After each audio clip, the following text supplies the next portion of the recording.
Ano nga ba ang Bitcoin?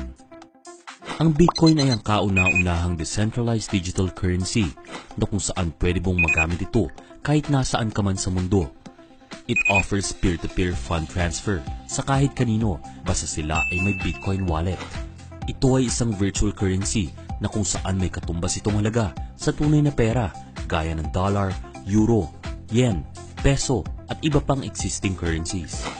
Ang Bitcoin ay sinimulan taong 2009 ng isang tinatawag na Satoshi Nakamoto. Ang presyo ng Bitcoin taong 2010 ay pumapatak lamang ng 7 cents US dollars o 3.34 pesos lamang kada isang Bitcoin. Ang presyo ng Bitcoin ay patuloy na tumaas at noong November 25, 2013, ito ay inabot ng 979 US dollars o 46,000 pesos ang value ng isang Bitcoin.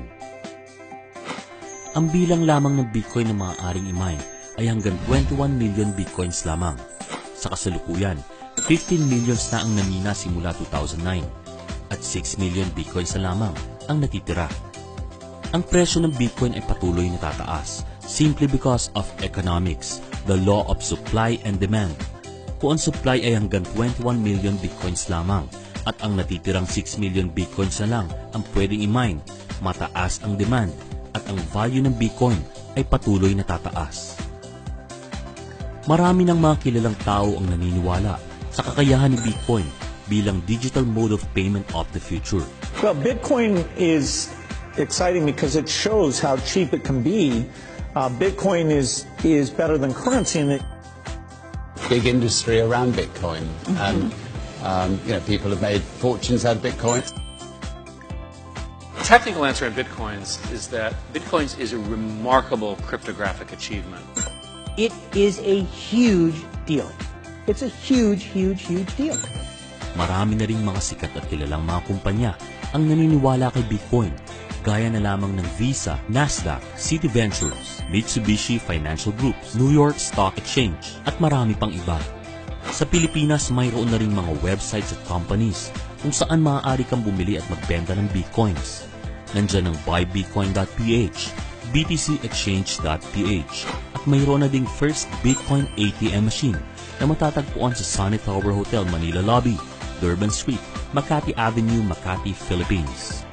Isa ang coins.ph sa mga website kung saan pwede kang bumili at magbenta ng Bitcoins. At ang isang magandang feature nito ay mayroon itong mobile application na pwede mong magamit para makapagbayad ka ng iyong mga bills online, conveniently and hassle-free. Ngayong nakita na natin ang kagandahan at importance ng Bitcoin, paano naman tayo magkakaroon ng Bitcoins at ano ang mga pwedeng paraan para makaipon ito? Una ay through Bitcoin mining. Para makapag-mine ka ng Bitcoins, kailangan mong bumili ng mga supercomputers para magamit mo sa pag-mine ng mga Bitcoins. Gagastos ka ng halos millions of dollar na halaga para lang makapag-mine, kasama na ang gastos sa kuryente dahil ito ay nangangailangan ng major firepower at mabilis na internet connection para ma-increase ang speed at transactions ng iyong supercomputers.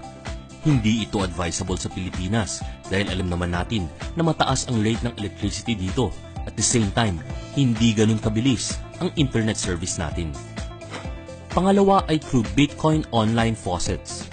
Dahil mataas ang presyo ng mga mining supercomputers, madami nang naglabasan sa internet ng mga online faucets kung saan pwede ka magkaroon ng Bitcoins for free by simply doing tasks like playing games, filing up of forms, reading books, at marami pang iba. This will take almost all of your time kapalit lamang ng kakaunting Bitcoins. Pangatlo ay through Bitcoin education. May mga platforms na kung saan maaari ka magkaroon ng Bitcoins by simply learning and sharing what Bitcoin is. At ang pang-apat is through crowdfunding. Dito, makakatulong ka na, pwede ka pang magkaroon ng Bitcoins by simply donating sa mga projects and ventures by raising monetary contributions from a large number of people hosted of course ng mga trusted na mga companies